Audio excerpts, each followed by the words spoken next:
Boa noite, bem-vindos à segunda edição dos debates legislativos da iniciativa Juntos Somos Mais Rio. Queria primeiro agradecer rapidamente as candidatas que aqui estão: Heloísa Helena, candidata a deputada federal; Carol Guedes, candidata a deputada estadual; e a quem nos tem ajudado e que gentilmente nos cede a estrutura e seus valorosos profissionais, o Josier Vilar. Queria falar um pouquinho do grupo, rapidamente, para quem é convidado e não conhece o nosso grupo. Nós temos 220 participantes, mais ou menos, nesse grupo. É um pessoal de todas as profissões: engenheiros, jornalistas, funcionários públicos. Como nota comum, são pessoas apaixonadas pelo Rio de Janeiro e que não aguentam mais ver a degradação que o nosso Estado está passando. Nós temos a comunhão, o compromisso de lutar para ver o Rio reagir. E a gente acha que a gente consegue isso melhorando o nível da nossa representação parlamentar. Nós aqui não estamos interessados em discussões ideológicas.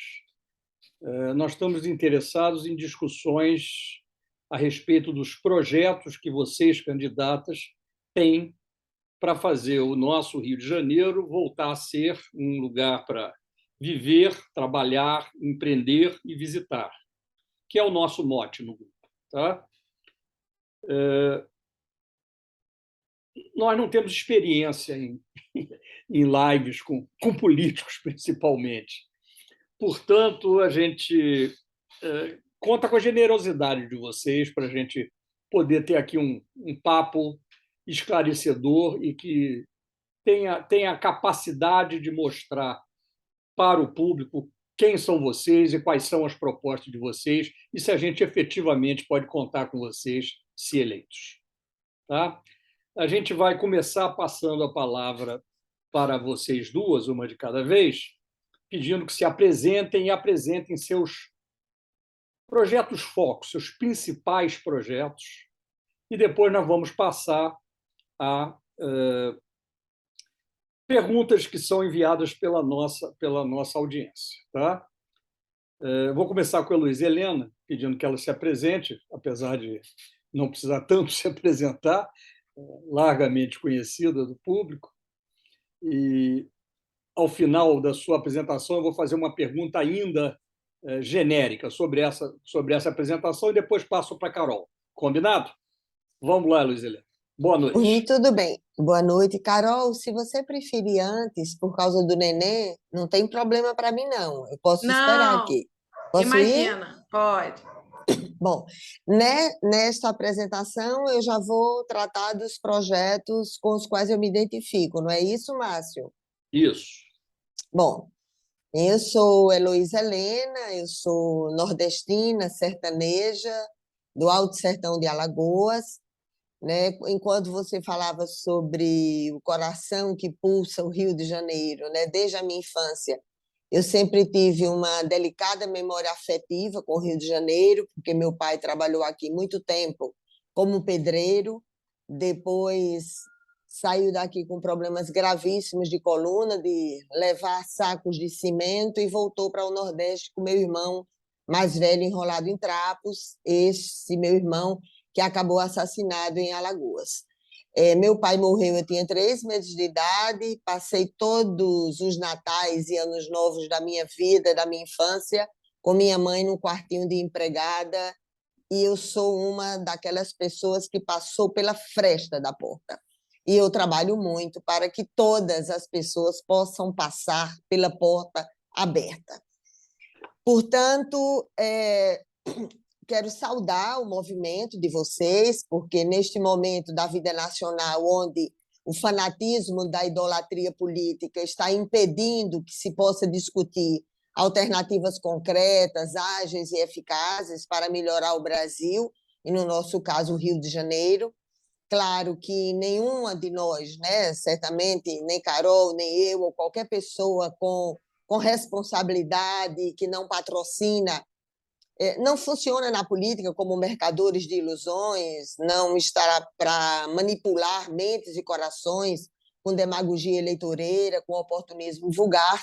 Claro que a gente não tem a pretensão de dizer que vai resolver todos os gravíssimos problemas do Rio de Janeiro, até porque o Rio de Janeiro é belíssimo do ponto de vista da mãe natureza, mas é absolutamente triste, absolutamente marcado pelas mais profundas injustiças sociais. Então, eu conhecia razoavelmente o Rio de Janeiro, né? Como eu sou professora de epidemiologia e planejamento de serviços públicos, acompanho muito, né, os dados, as estatísticas que mostram histórias de vidas que são destruídas, e, inclusive, acompanho tanto na área da saúde, que são as estatísticas que compõem o perfil epidemiológico, como na área da educação, porque eu também sou professora, e na área de segurança pública eu acompanho bastante, porque, infelizmente, a violência letal intencional é um dos principais problemas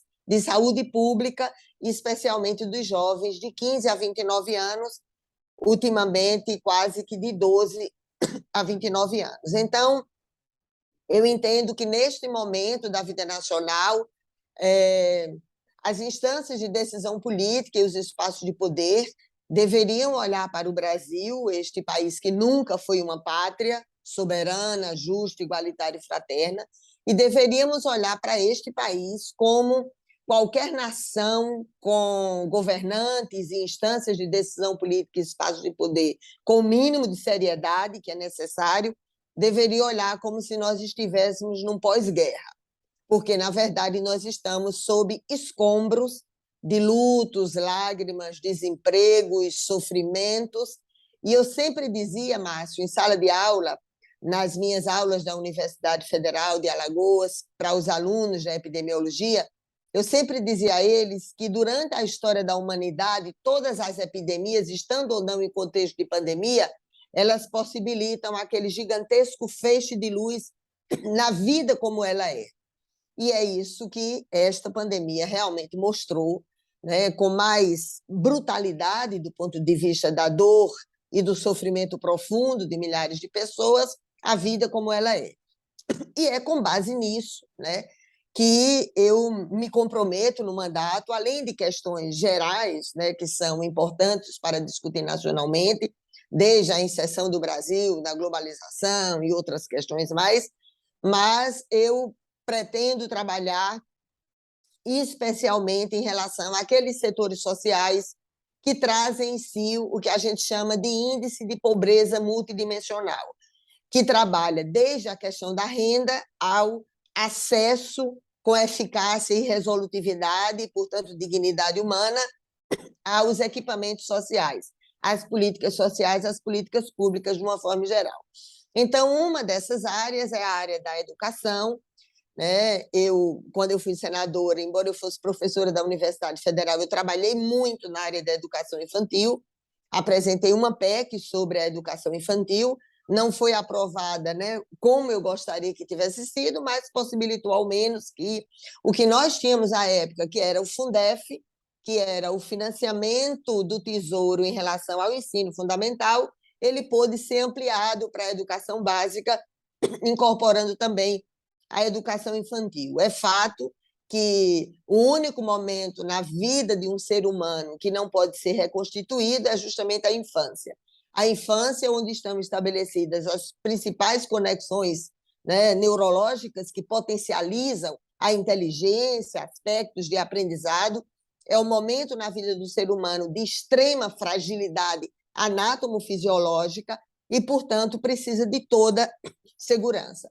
No Rio de Janeiro, nós temos um problema gravíssimo, né? Porque o maior percentual de crianças na educação infantil, especialmente de 0 a 4 anos no Nordeste, no Sudeste, está justamente aqui, no Rio de Janeiro. Então, é de fundamental importância que nós estejamos lutando tanto para garantir mecanismos de fiscalização, monitoramento e controle em relação ao plano plurianual, ampliação das metas na lei de diretrizes orçamentárias, ampliação dos recursos, tanto de emendas coletivas como, no meu caso, né, se eu tiver a oportunidade de ser deputada federal para representar o Rio de Janeiro, as minhas emendas individuais. As nossas emendas individuais, né, hoje elas são de execução obrigatória, servem para o mal, mas servem também para viabilizar com eficácia e resolutividade algumas políticas sociais. Então, eu espero trabalhar na educação, na chamada educação básica, que inclui a educação de jovens e adultos, ensino fundamental, ensino médio, e a educação infantil, onde tem um maior déficit, que é justamente de 0 a 4 anos e até 6 anos também. Então, é de fundamental importância que nós possamos ampliar a rede, garantir o ensino integral dessas áreas, porque é fundamental para a criança, pelos aspectos, né, cognitivos que eu trabalhei há pouco, para a segurança dela diante das mais diversas formas de violência, e é também um mecanismo fundamental para que a mãe possa ou buscar o estudo, capacitação profissional ou inserção produtiva através do trabalho. Então, a educação infantil é uma prioridade muito importante para mim. Claro que nós podemos utilizar a estrutura física que já existe hoje, que são os CIEPs, infelizmente, muitas delas, né, não estão sendo utilizadas como pensou um gaúcho abraçado pelo Rio de Janeiro, Brizola, um mineiro abraçado pelo Rio Darcy Ribeiro, que era um projeto muito importante, eram visionários, porque tudo que hoje a gente fala da escola integral, onde a criança chegue na escola e, quando volte para casa, ela já vai até pronta, como a gente diz, para dormir. Então, é de fundamental importância essas escolas. Infelizmente, um dos piores mecanismos que existe na política, além do banditismo político, é essa mania horrorosa de tentar destruir o que o anterior fez, e muitas vezes a gente vê isso com a mais absoluta clareza quando olha a estrutura física de muitos dos CIEPs. Se alguém queria apagar no coração do povo a imagem de Brizola, infelizmente utilizou a forma mais perversa com a desestruturação dos CIEPs. Então, viabilizar mecanismos de proteção na primeira infância é de fundamental importância. Tem uma questão gravíssima do tempo da pandemia, ainda estamos na pandemia, óbvio, mas o maior impacto que aconteceu é que milhões de crianças e jovens, milhares de crianças e jovens aqui no Rio de Janeiro, eles, infelizmente, perderam 2 anos de acesso ao conhecimento, ampliando mais ainda o abismo que já existe entre quem vai para a escola particular, quem tem a internet democrática, quem tem o equipamento eletrônico e conseguiu viabilizar o acompanhamento das aulas, o que a grande maioria dos estudantes da escola pública não conseguiram fazer. Então, viabilizar, por isso que eu digo que a gente tem que olhar para o país como um pós-guerra, não apenas em relação aos mais de 600 mil óbitos, porque isso por si só já deveria nos olhar como escombros de lutos e lágrimas, mas especialmente por essas outras questões que daqui a pouco eu chego no desemprego. Então, é de fundamental importância que nós possamos abrir grandes frentes de trabalho relacionado à educação, tanto viabilizando os mecanismos concretos e objetivos para ampliar a rede na educação infantil, para possibilitar o acesso ao ensino integral e superar esses indicadores terríveis em relação à educação infantil, especialmente de 0 a 4 anos, que pega berçário e creche, mas recompor 2 anos de conhecimento. Nós já temos problemas gravíssimos na escola pública, não apenas em relação à avaliação técnica do aprendizado do aluno, mas já tínhamos déficit em relação a algumas áreas que são essenciais, de português, a exatas, as ciências biológicas e outras mais. Então, imagina depois de 2 anos sem acesso à educação, porque, apesar do gigantesco esforço de muitos trabalhadores da educação, foi impossível viabilizar, porque, como juntou também com o desemprego, a destruição de postos de trabalho, muitos desses jovens acabaram indo também, né, com seus pais ou buscando alguma fonte de renda. Então, ampliar a rede da educação infantil, garantindo a escola integral, e viabilizar os mecanismos para essa grande frente de trabalho para a educação, para recompor os 2 anos de conhecimento perdido. A outra questão é na área da saúde. Lógico que nós sabemos que temos a legislação mais avançada do planeta, mas já havia um abismo entre o que estava conquistado na lei e a realidade objetiva de vida. Todas as vezes que a gente dizia às pessoas fiquem em casa, é porque, na verdade, o sistema de saúde já estava esgotado, especialmente na média e alta complexidade. Esses dados já eram identificados tecnicamente, seja no acesso às centrais de regulação de serviços, que pega especialmente os exames de diagnóstico, laboratoriais, de imagem, consulta com especialistas, procedimentos cirúrgicos, média e alta complexidade, que aqui é mais conhecido como CISREG, que é o sistema de regulação, e é de fundamental importância, além de ampliar a atenção básica, garantindo as 4 clínicas básicas, viabilizar, zerar essa fila de espera do CISREG, isso é de fundamental importância, buscando a contratualização, viabilizar a eficácia e resolutividade da estrutura pública da saúde, que aqui no Rio de Janeiro é grande, mas para zerar a fila de espera, eu defendo que vá até a contratualização, mas para zerar essa fila de espera. Um dos maiores crimes que aconteceram justamente na pandemia foi porque, infelizmente, né, pela irresponsabilidade do governo federal, nós não tivemos a atenção básica funcionando como ela poderia fazer. É como se estivéssemos indo para uma guerra, abrindo mão da infantaria mais preparada para enfrentar um ataque, no caso, a questão do SARS-CoV-2. Nós tínhamos na atenção básica uma superestrutura profundamente enraizada no território nacional, mesmo que não fosse o Programa de Estratégia de Saúde da Família, mas nós tínhamos todos os prontuários dos pacientes onde os dados estatísticos e epidemiológicos da Europa já mostravam quem eram os que estavam mais sob risco.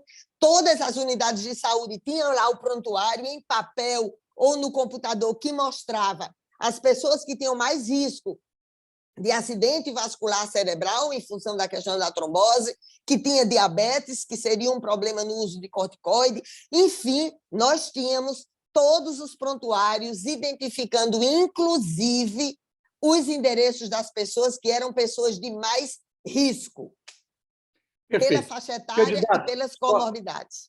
Perfeito, candidato. Só para lhe avisar que a gente está mais ou menos a 5 minutos dessa etapa inicial, sem nenhuma restrição. E para aproveitar e perguntar para você o seguinte: as suas ideias são excelentes, necessárias e certamente se aplicam ao cenário nacional, né? Isso é ônibus.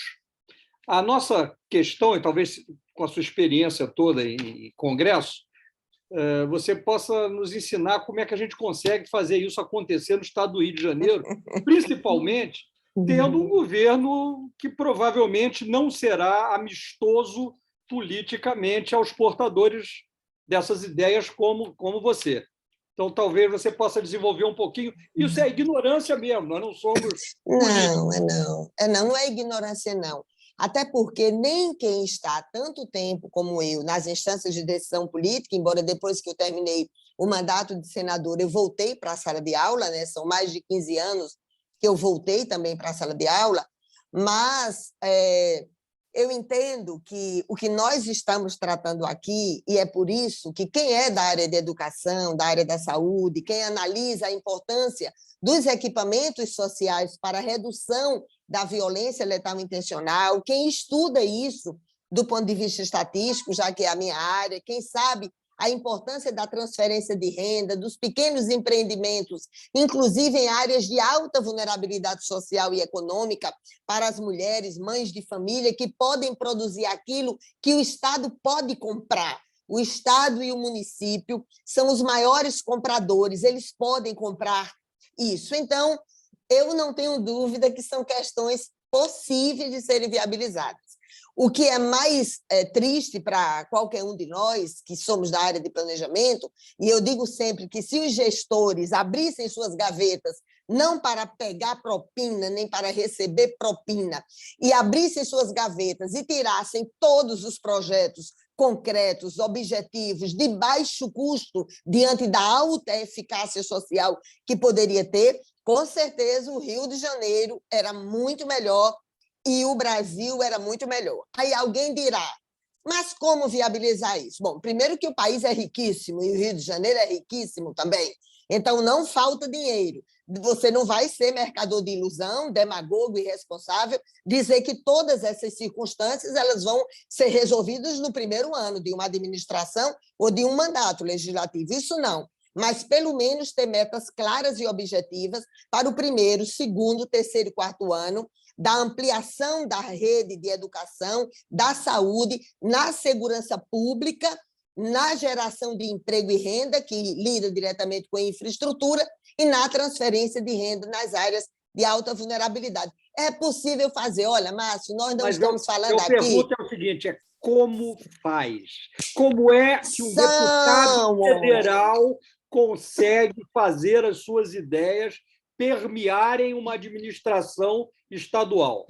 Bom, no caso específico de hoje, ao contrário de quando eu fui senadora, porque como eu não era da turma da vassalagem, que saía beijando a mão do chefe do executivo, lambendo o rastro por onde ele passava e não aceitava nem roubo dos direitos dos trabalhadores, nem banditismo político pela corrupção, eles não liberavam nenhuma emenda minha. Agora, pelo menos, tem as emendas de execução obrigatória que possibilitam que os parlamentares, né, no caso, a Carol como deputada estadual, eu como deputada federal, nós temos um montante de emendas, né, emendas individuais, não é um montante pequeno, porque são quase 20 milhões de emendas individuais, então, se você não tiver no propinódromo, você pode, ao menos, viabilizar algumas ações concretas.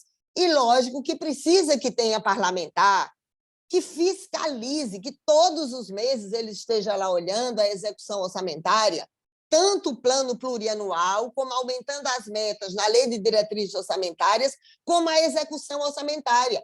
Porque se a gente olhar o orçamento do Estado do Rio de Janeiro, ou o orçamento federal, quando você analisa detalhadamente, claro que eu quero muito mais recursos para a educação, para a segurança pública, para a saúde, para a infraestrutura, para melhorar a mobilidade urbana, para a geração de emprego e renda.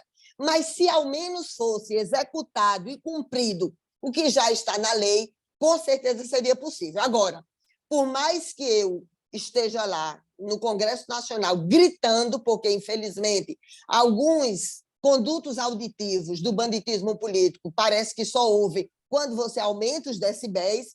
Queríamos nós estar numa sociedade que, pelo argumento técnico, pelo baixo tom da voz, pudesse ser ouvido, mas a gente acaba tendo que elevar a voz lá para, de alguma forma, levar o grito de dor, sofrimento e desemprego que passam as pessoas. Olha, eu estive em Rio das Pedras, a pior rua de lá é chamada Flor de Veneza.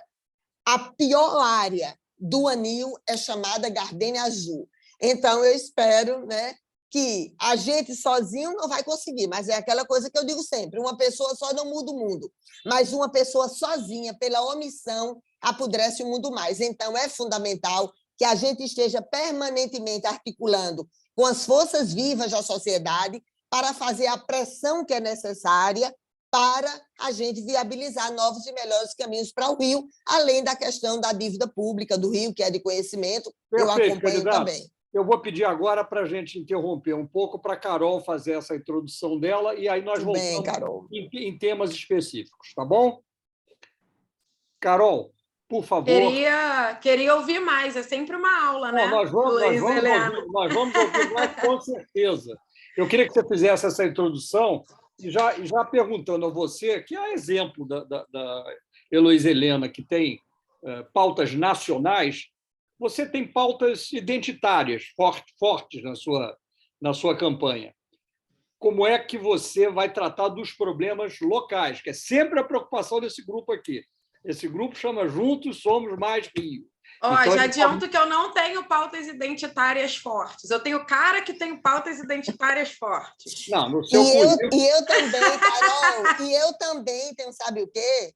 O que a gente está discutindo aqui são questões locais, alternativas concretas para o Rio de Janeiro. Né, Carol?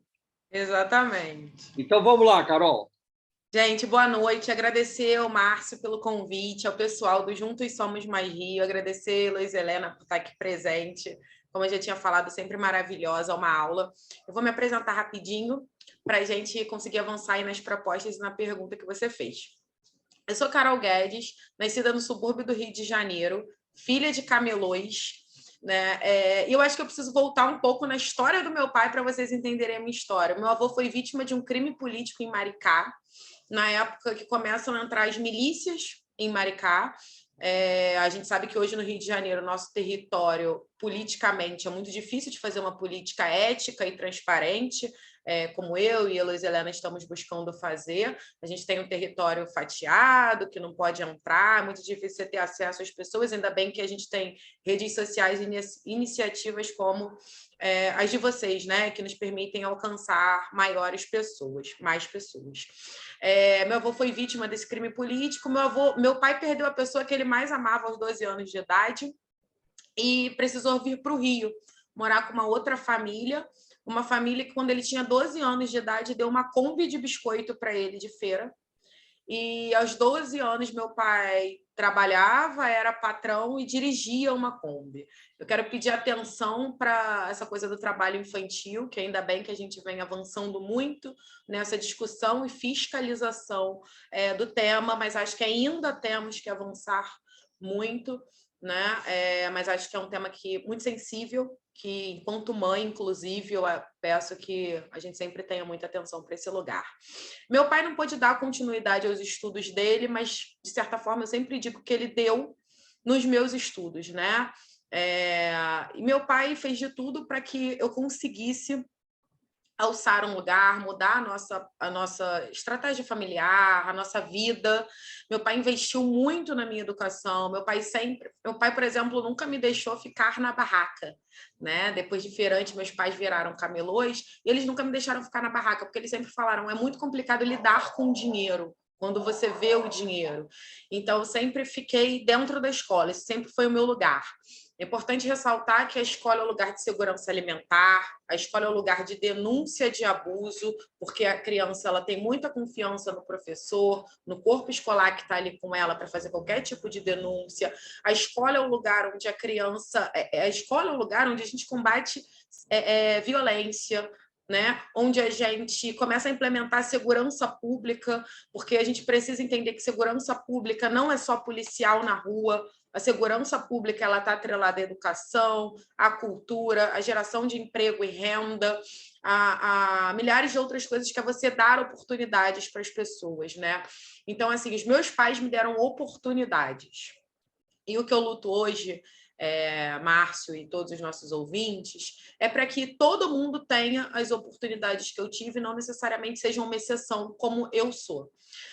Quando eu cheguei no terceiro ano do ensino médio, eu entendi que minha vida foi transformada pela educação e que eu queria transformar a vida de outras pessoas através dela. Resolvi ser historiadora, resolvi ser professora. Então, ainda mais que eu estava pleiteando uma vaga numa universidade pública, né? E eu tenho muito em mente que a universidade pública é o lugar de você devolver para a sociedade tudo aquilo que você recebeu, e não apenas o lugar de você pegar um diploma. Então, fiz graduação, mestrado e doutorado na Universidade Federal Fluminense e dei aula em diversos pré-vestibulares, né, durante esse processo, diversos pré-vestibulares sociais em várias áreas periféricas da cidade, para que a gente conseguisse gerar acesso, colocar os nossos jovens dentro das universidades. Foi um lugar que transformou a minha vida e que eu acredito que poderia transformar a vida de muitos jovens. Em 2021, eu recebo um convite para gerir a área de eventos e projetos sociais da Fundação Planetário, na Gávea, e eu cheguei e lidei com o Rio de Janeiro completamente destruído e também com equipamento como consequência disso. Um equipamento onde todo mundo dizia que tinha ido quando era muito pequeno, que tinha muito tempo que não ia ou que não tinha ido. Eu lidei com equipamento onde o pessoal da Zona Oeste não conhece, mas também que o pessoal do Pavãozinho, da Rocinha, do Vidigal, que são favelas do lado, não conhecem, tratam apenas como um ponto geográfico. Me encontram no ponto de ônibus ali do Planetário, eu te encontro ali na banca do Planetário. Aquela realidade foi muito cruel para mim, né? E aí volto a repetir que tive todas essas oportunidades através do trabalho de camelô dos meus pais. E aí eu falei, cara, eu preciso democratizar isso aqui, eu preciso trazer pessoas para esse espaço. Então, eu liderei esse processo de democratização do Planetário, criamos uma terça gratuita, que ainda segue vigente, né? Às sextas-feiras a gente começou a receber população de rua. Então, imaginem, né? Tem uma coisa que eu sempre gosto de falar, não sei se vocês sabem, mas gávea significa gaiola. Imagina você abrir uma gaiola de um equipamento completamente elitista, num bairro elitista, com uma ciência elitista, que é a astronomia, que não é uma ciência acessível à população, para moradores de rua, né? A população em situação de rua. Foi um dos projetos mais gratificantes que eu já participei. A gente fez tudo com muito cuidado, treinamento de equipe para recebê-los. Os feedbacks foram muito bons, que eles nunca tinham sido tratados em nenhum outro lugar como eram no Planetário. A gente levou a astronomia para dentro das comunidades cariocas, com o projeto Luneta na Laje, em parceria com a Secretaria de Juventude da Prefeitura do Rio, porque a gente entendeu que não bastava abrir o Planetário e chamar essas pessoas gratuitamente. Mas a gente também precisava despertar a astronomia neles. Então, a gente começou a levar a observação do céu, junto com um astrônomo, para as lajes das comunidades cariocas e fazer essa observação do céu. Uma outra dificuldade que a gente esbarrou com a terça gratuita foi na mobilidade urbana. A gente conseguiu fazer muitos convites para o pessoal perto, a gente conseguiu mobilizar uma rede muito legal, muito através do terceiro setor também, que eu acho que a gente...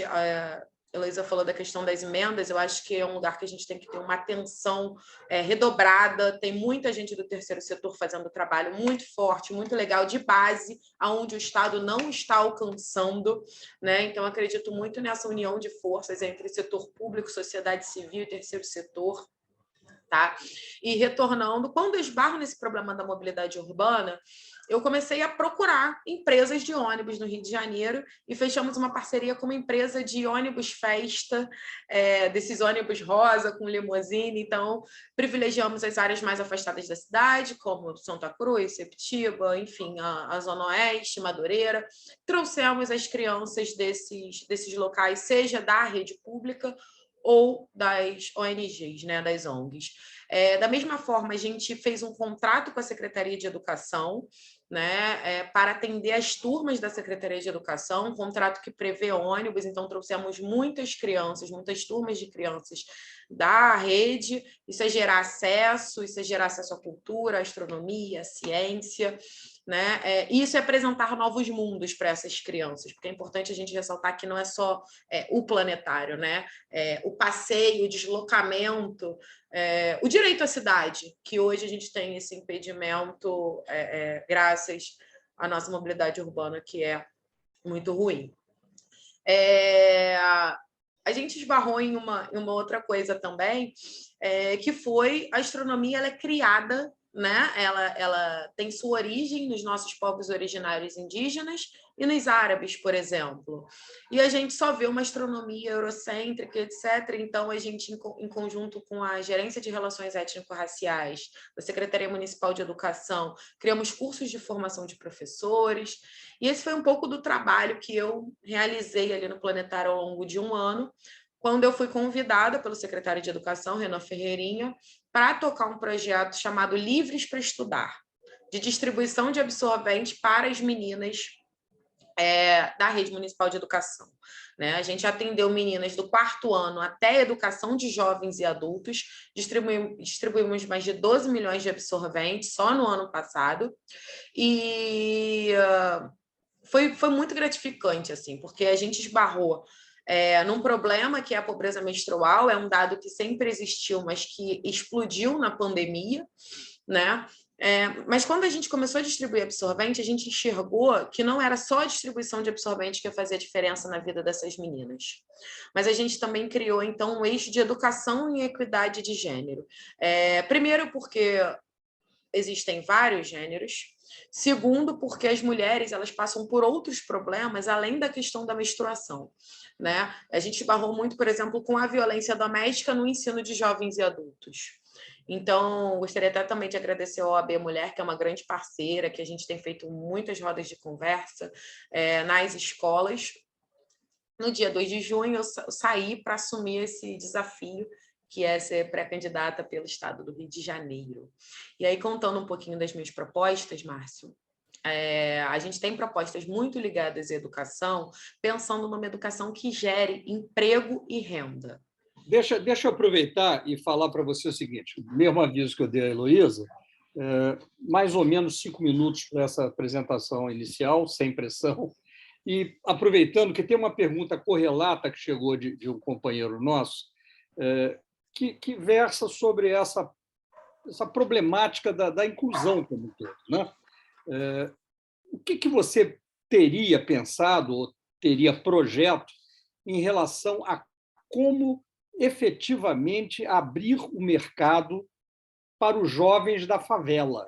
Porque o que acontece hoje em dia é que a lei existe, né?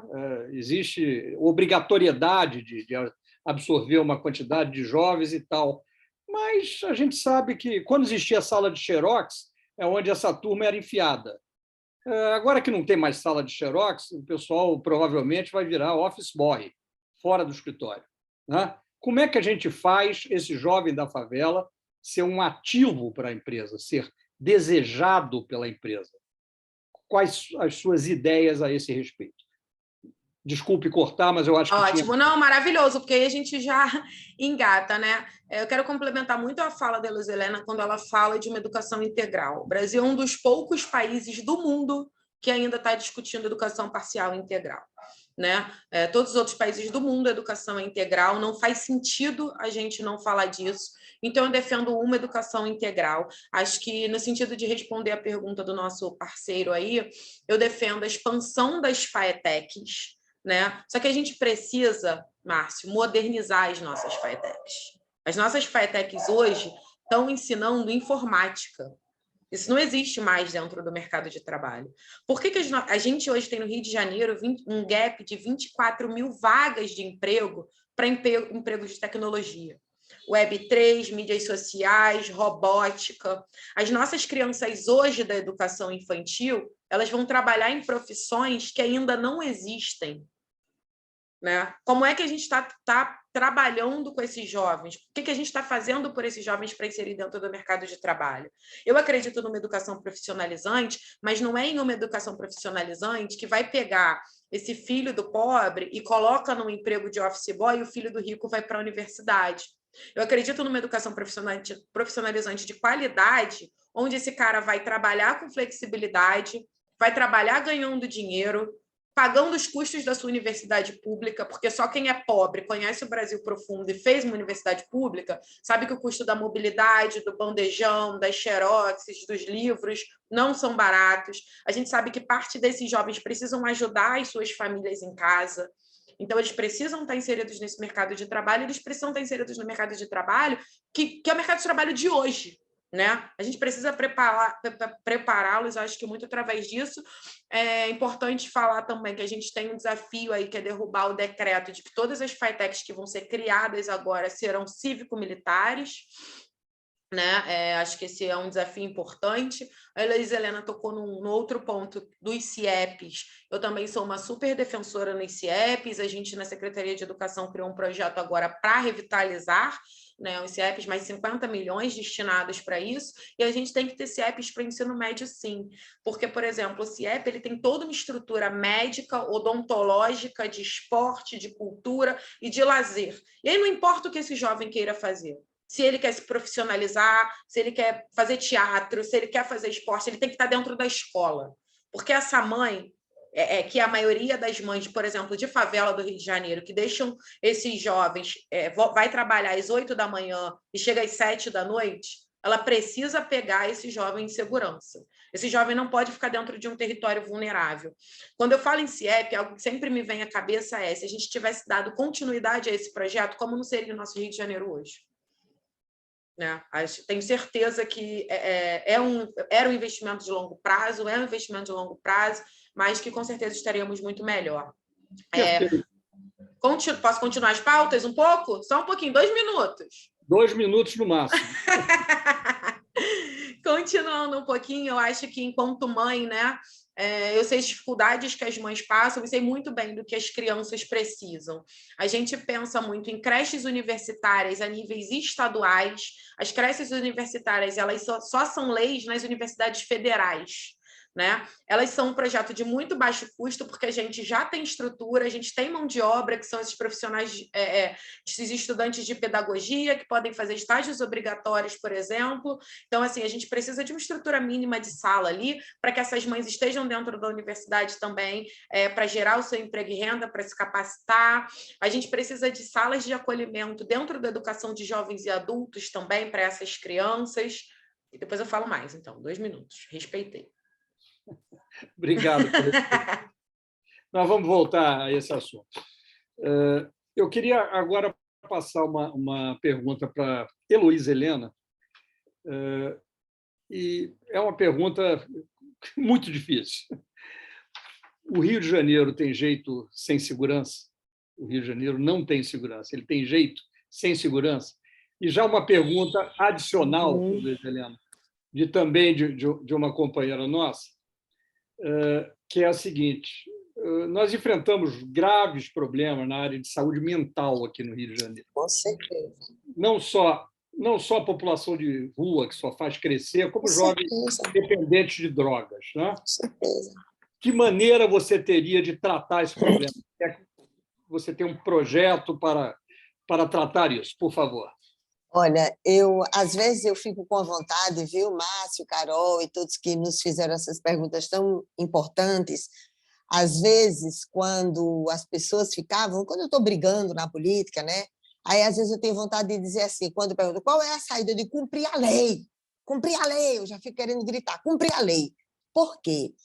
Porque veja só uma coisa, quando eu tratei dos CIEPs, e Carol tratou também, toda a concepção que está, inclusive, estabelecida no Estatuto da Criança e do Adolescente, ela protege esse ser humano com todas essas características, que vai desde a educação infantil integral, aos institutos de capacitação profissional e inserção produtiva. Na área da educação e no acesso tem um programa específico na área da saúde em relação à saúde do adolescente. Toda a programação que está lá no ECA, detalhadamente dizendo o que é que deve ser feito, trata da saúde mental. Eu sei que não é apenas o uso de drogas psicotrópicas e substâncias psicoativas, que a gente, inclusive, já tem lei. Já existe lei em relação a isso. Os CAPs e os CAPs-AD já tratam sobre isso. Então, o acesso, imagina se na escola o aluno tivesse também, que o Carol estava lembrando, porque na época dos CIEPs era assim, ia desde o dentista à equipe de saúde mental, que incluía o psicólogo, o psiquiatra, assistente social, que poderia detectar precocemente qualquer sintoma que avisa que é o uso de drogas psicotrópicas e substâncias psicoativas.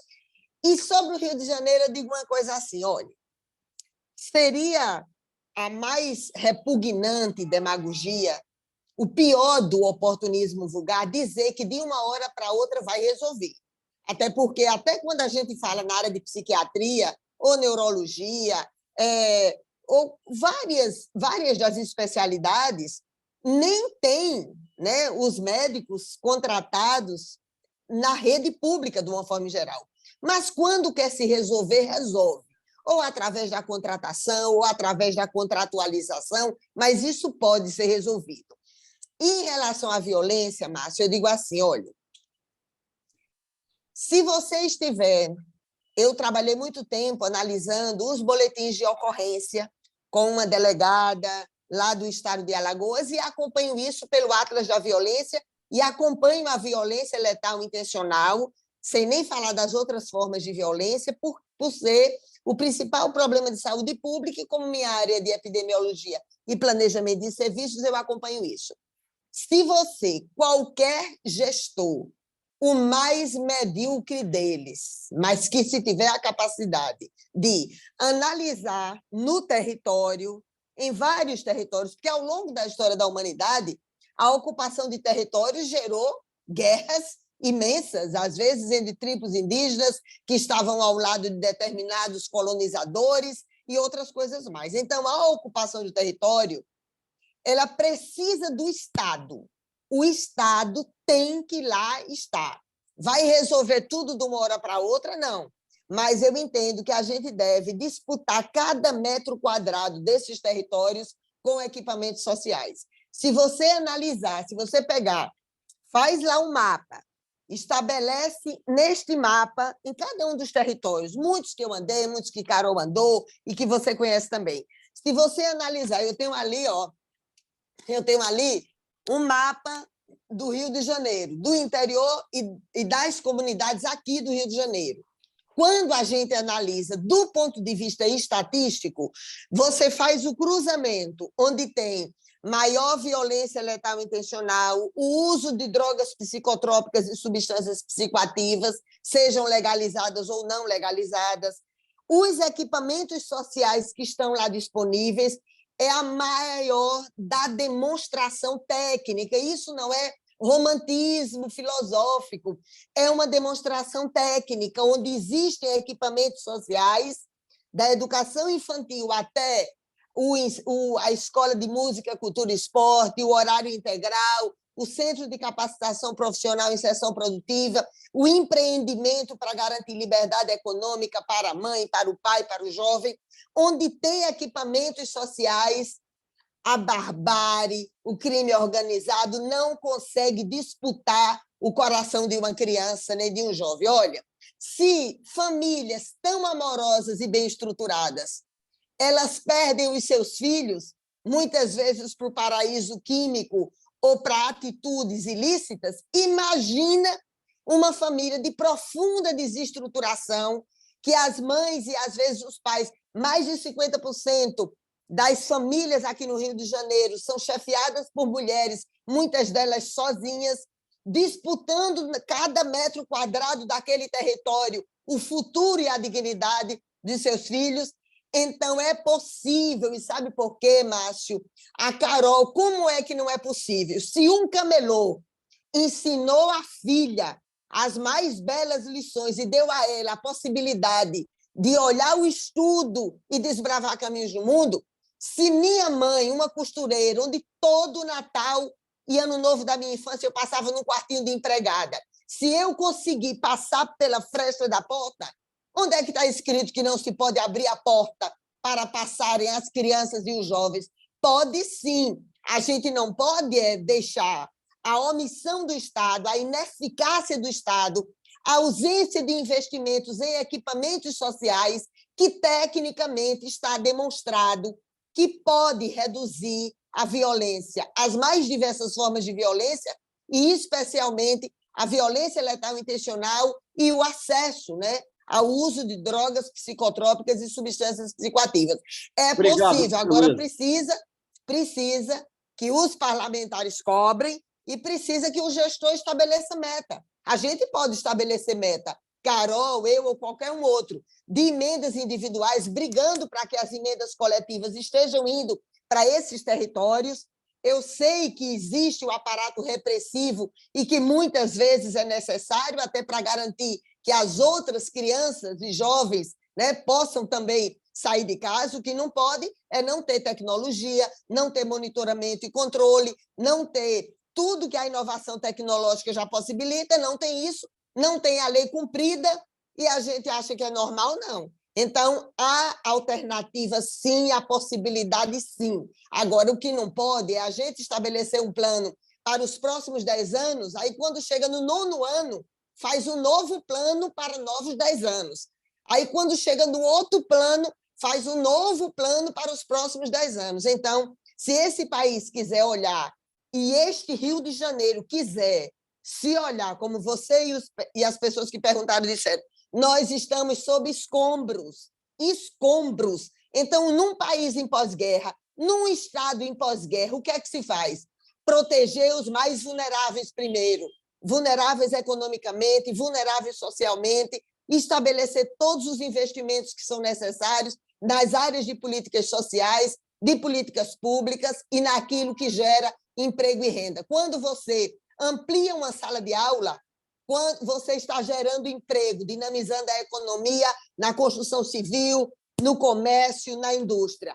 Quando você amplia uma estrutura, seja na média e alta complexidade, seja na porta de entrada do sistema, que é a atenção básica, você está viabilizando isso. Então, eu entendo que é de fundamental importância, não vamos deixar que eles roubem até nossa esperança. Certo? Não vamos deixar. Heloísa, vamos agora para uma pergunta para a Carol. Carol, em relação ao desemprego em geral, qual é a relação do desemprego com essa educação antiga que você mencionou agora há pouco? Que planos você teria para alterar essa realidade? A relação é que a gente não está preparando os jovens para o mercado de trabalho. Os nossos jovens hoje estão preparados, como você muito bem falou. Hoje a gente tem um dado que é muito importante. Os nossos jovens de 16 a 25 anos são os que mais procuram emprego, são 70%. E 70% deles dizem que não saem preparados do ensino médio para ocupar uma vaga de emprego. Por outro lado, as grandes empresas também dizem que não contratam jovens porque os jovens não estão preparados para ocupar uma vaga de emprego. Então, assim, qual é o lugar aí? A gente está num círculo vicioso que pode virar virtuoso, né? Se a gente, por exemplo, tem uma coisa também que é muito simples, que eu defendo muito dentro das escolas, que é a educação empreendedora. A educação empreendedora, por exemplo, porque hoje as startups são o tipo de empreendimento que mais cresce, né? A gente começou em São Paulo, essa onda vem vindo muito para o Rio de Janeiro. As startups são empresas que elas começam com investimentos muito baixos, muitas vezes são somente boas ideias, existem anjos investidores para investir nesses espaços. Por que os nossos jovens não têm uma educação empreendedora para montar startup? Porque os nossos jovens eles não estão preparados nem para o mercado de trabalho, nem para a universidade. Os nossos jovens que saem das nossas escolas estaduais, infelizmente. A gente tem uma ou outra escola referência, mas isso não é um padrão dentro da rede estadual de ensino. Perfeito, obrigado. Obrigado, Carol. Agora, uma pergunta de outro tema para a Heloísa Helena. A vocação mais óbvia do Rio de Janeiro, pelo menos na atualidade, depois que foi desmontado o Parque Industrial, é o turismo.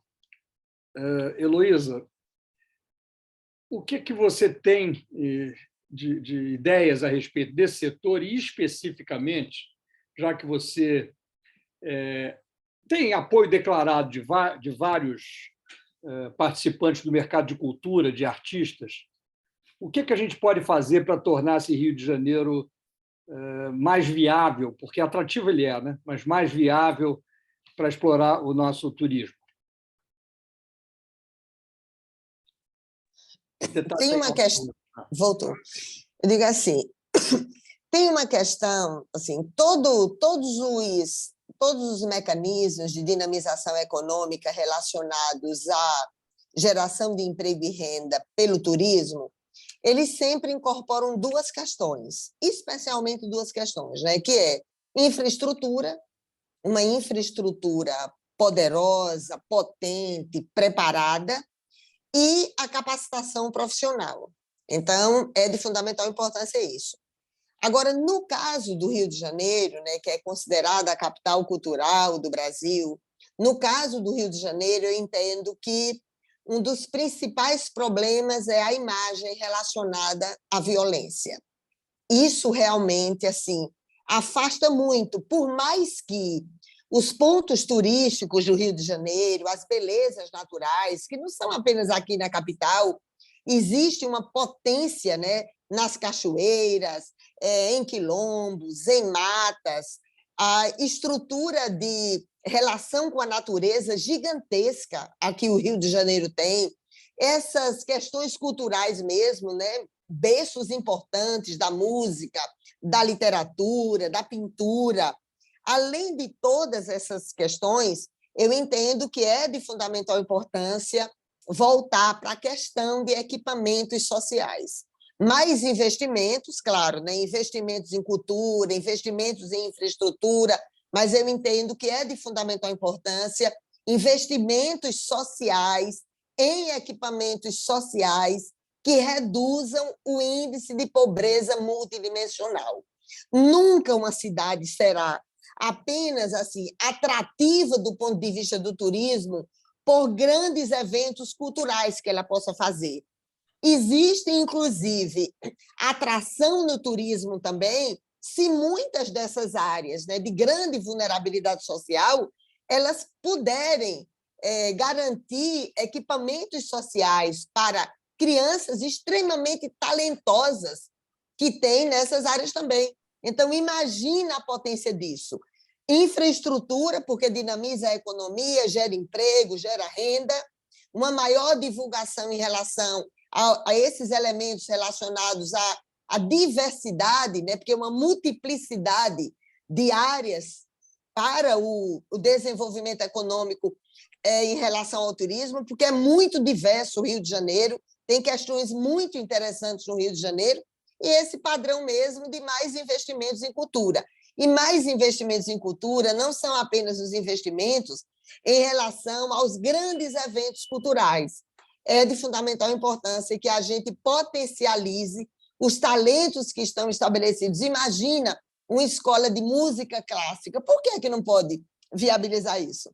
Por que as crianças, filhas da pobreza e das periferias, elas não podem ter acesso a violino, a música clássica de uma forma geral? Onde é que está escrito que não pode fazer isso?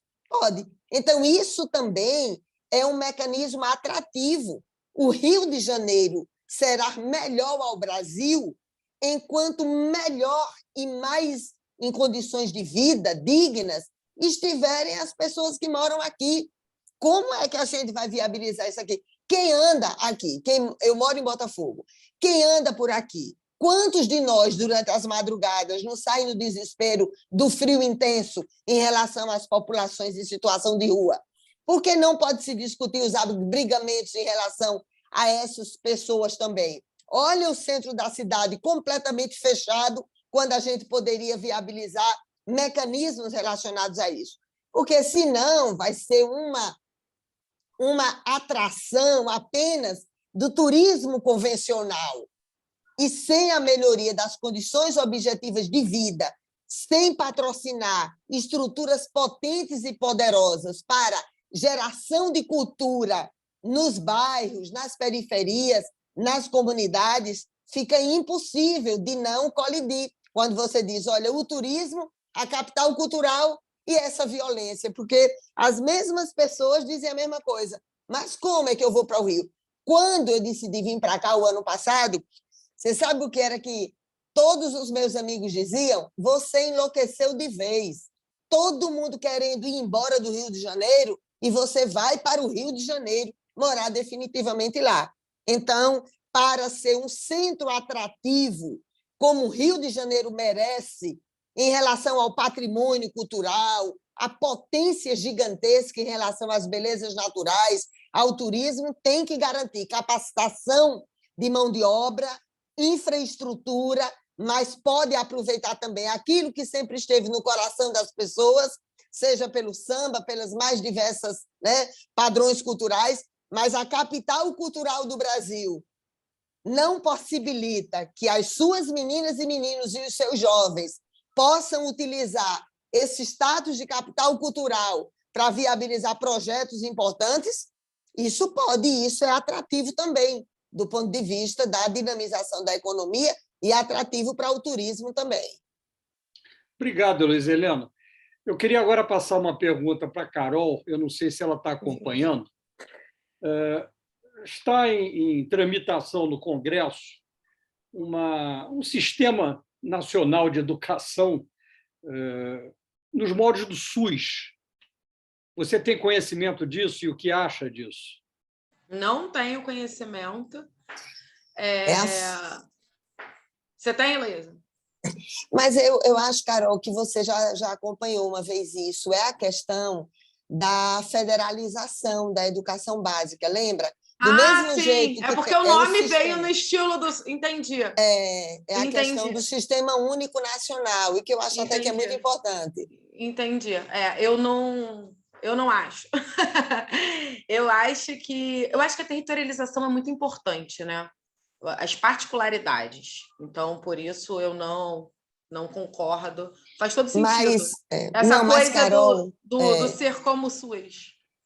mas é porque, na verdade, não é estabelecer uma estrutura rígida em relação ao padrão curricular, é transformar a carreira nacional, embora no SUS a gente não tenha a carreira nacional ainda, dos trabalhadores da área da saúde, é transformar isso como se fosse numa meta clara para mais financiamento do governo federal, mais financiamento tripartite, porque, infelizmente, na educação ainda não acontece assim. Então, quando o Cristóvão até pensou nisso, não tem impedir que as especificidades dos estados, dos territórios, dos municípios não sejam olhadas. Não é como se fosse um padrão militarizado nacional. É outra coisa, tem esse padrão militarizado nacional, mas tem uma outra perspectiva. Quando a gente fala do SUS, o SUS é o Sistema Único de Saúde, mas em cada localidade o planejamento dos serviços é feito com base no perfil epidemiológico. Então, aqui no Rio de Janeiro, por exemplo, que tem tuberculose, hanseníase, leishmaniose, e tem também infarto agudo do miocárdio, acidente vascular cerebral, diabetes, a gente tem que preparar o sistema tanto para a atenção básica e atenção primária, como para a média, alta complexidade.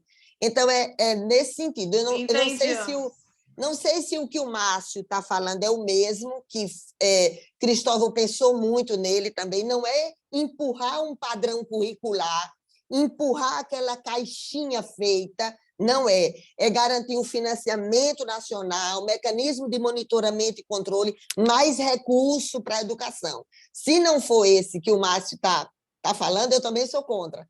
Mas essas 3 carreiras nacionais, sistema nacional, obrigar o governo a viabilizar mais mecanismos, mais financiamento para potencializar isso, porque muitos municípios sozinhos, muitos municípios aqui do Rio de Janeiro, que nem conseguem viabilizar o pagamento, mal é um salário mínimo. Então, mesmo a gente tendo um padrão de piso, infelizmente no Brasil, piso vira teto, mas é de fundamental importância que a gente possa fazer isso do ponto de vista de mais investimentos para a educação. E eu sei que você também pensa nisso, de que esses investimentos eles não sejam programas de governo, porque é muito doloroso para a gente, né? O Fundeb é toda aquela confusão quando vai viabilizar. Então, que não sejam, para evitar que sejam programas de governo, eles podem ser um programa nacional, agora garantindo, né, toda a autonomia que é de fundamental importância em cada um dos territórios, como a gente faz na área da saúde. Claro, assim como autonomia nos métodos avaliativos também, né?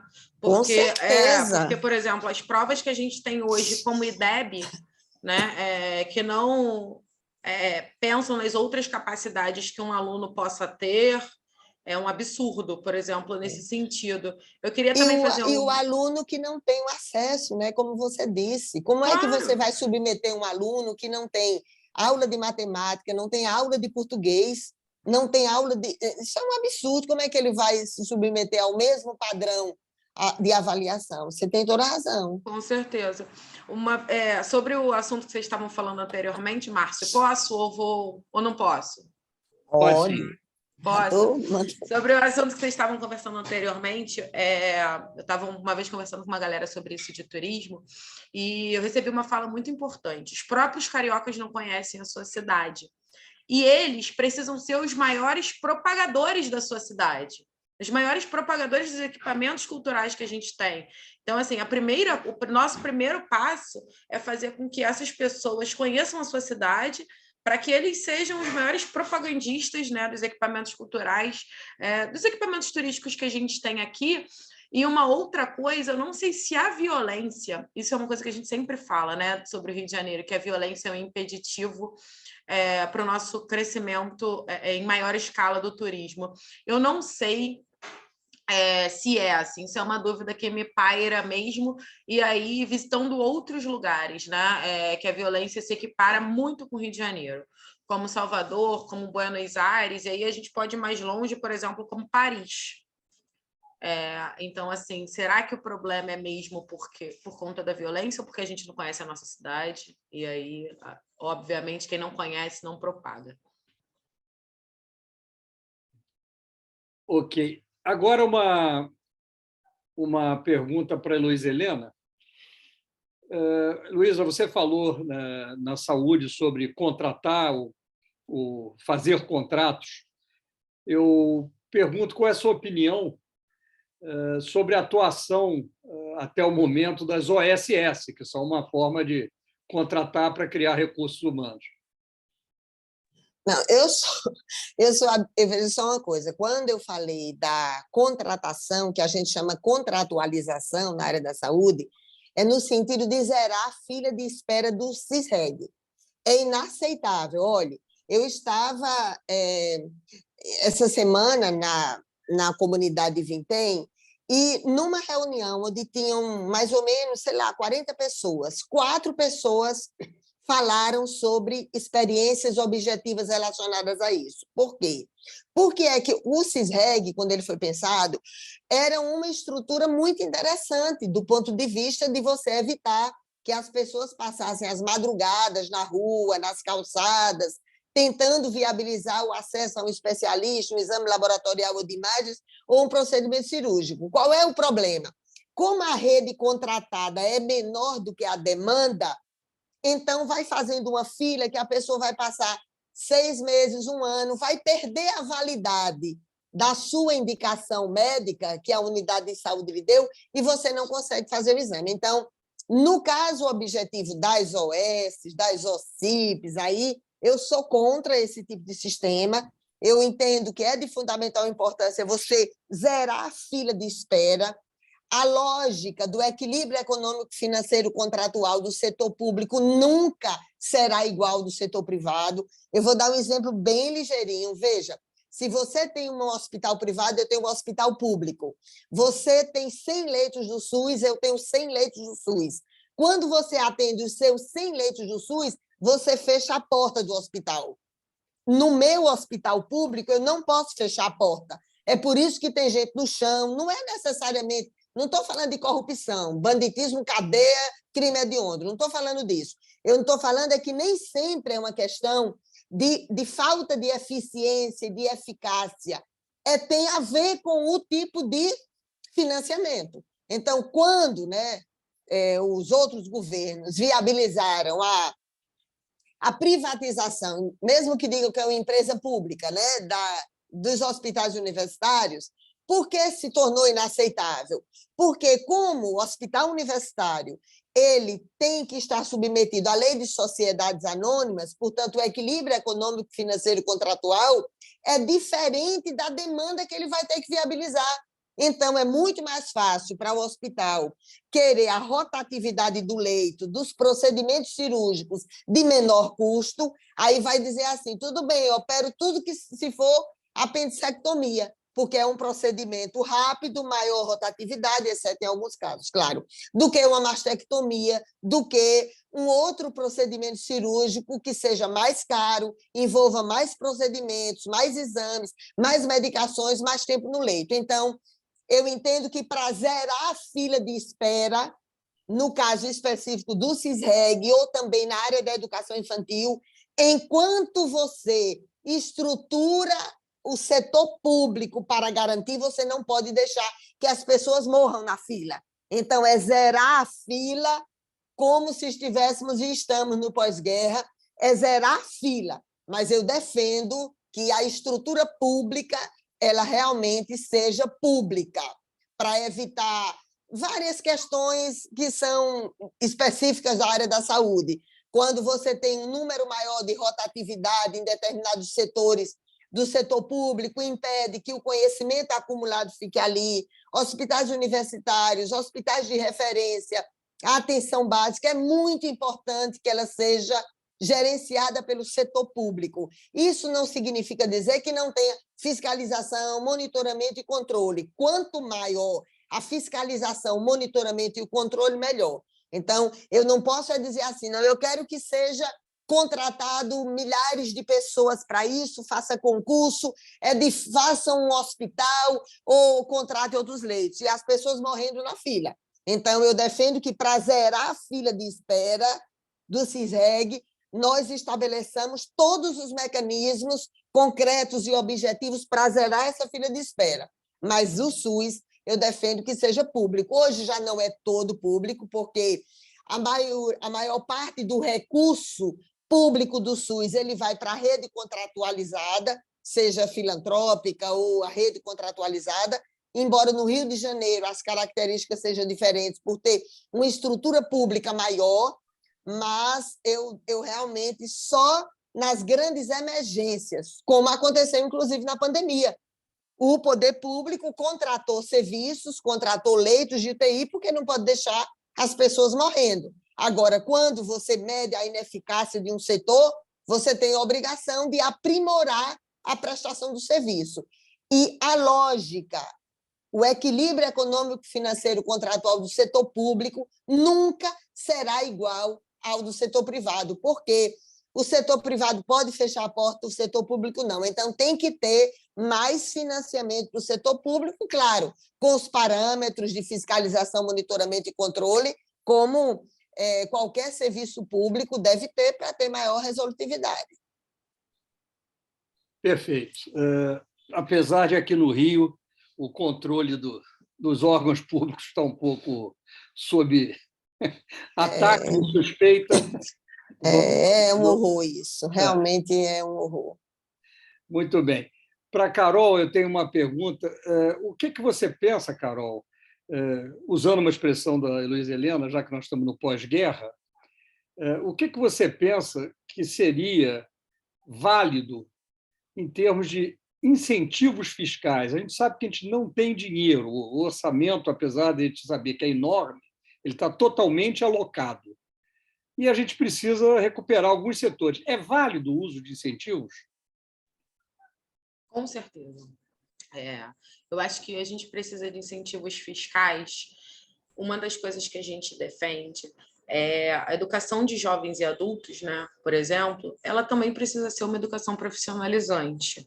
Não adianta também a gente pegar um cara com 30 anos, 40 anos, educar ele, muitas vezes alfabetizar e etc. E esse cara depois muito, né, já muito velho para o mercado de trabalho, para o que o mercado de trabalho quer absorver, né?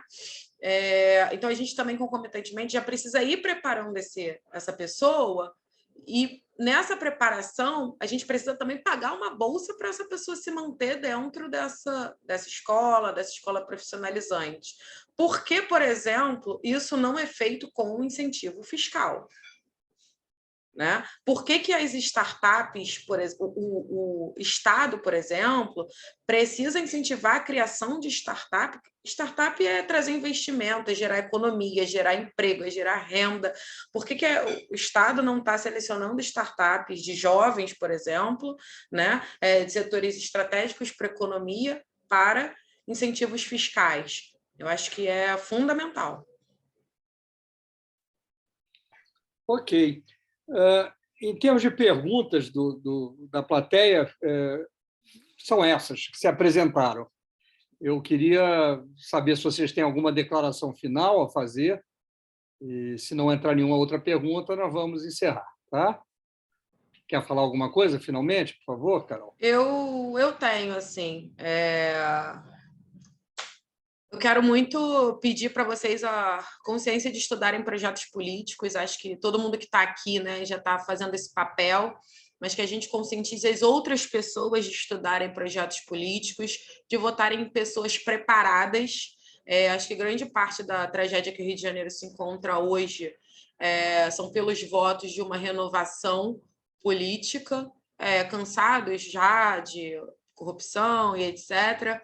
Só que a gente votou em pessoas novas, mas em pessoas novas que não estavam preparadas para ocupar esses espaços, né? Eu acho que é importante a gente ressaltar isso. Acho que a gente precisa pesquisar, a gente precisa de diversidade, né? A gente precisa pensar hoje quem é que representa as mulheres, quem é que representa as mães, quem é que representa os negros. A gente tem muita coisa para pensar aí, entender que eu, a Heloísa, ou qualquer outro candidato, óbvio, existem pautas norteadoras, né, de campanha, mas a gente vai legislar sobre tudo que for proposto dentro do que tiver no nosso comando. Então, a gente precisa votar em pessoas preparadas, conscientes. É possível fazer uma política ética, honesta, transparente no Rio de Janeiro, mesmo da forma que o Rio de Janeiro se encontra, mas a gente precisa da ajuda de muita gente. Então, assim, inclusive, quem gostou, quem se identificou com a gente, procura saber mais, divulga o nosso nome, porque é um desafio dobrado, né? Mas estamos aí porque o Rio de Janeiro precisa de pessoas capacitadas, preparadas, éticas e renovadas. Muito Obrigada, obrigado, Márcio, Carol. pela oportunidade, tá? Heloísa, e você? Bom, eu também quero agradecer muito a você, Márcio, a todos que nos deram a honra da companhia, abraçar a Carol, desejar muito boa sorte nesta duríssima batalha que a gente está enfrentando. Se tem uma coisa que eu aprendi na política é que o poder não muda ninguém, o poder as revela. Não estou dizendo isso só para quem pensa um mundo como eu, mas eu já convivi com pessoas que pensam um mundo totalmente diferente de mim. Muitas vezes duelamos do ponto de vista das convicções ideológicas e visão de mundo, mas eram pessoas honestas intelectualmente e honestas de verdade, como todos têm que ser, né? Então, eu acredito que o poder não muda ninguém, apenas as revela.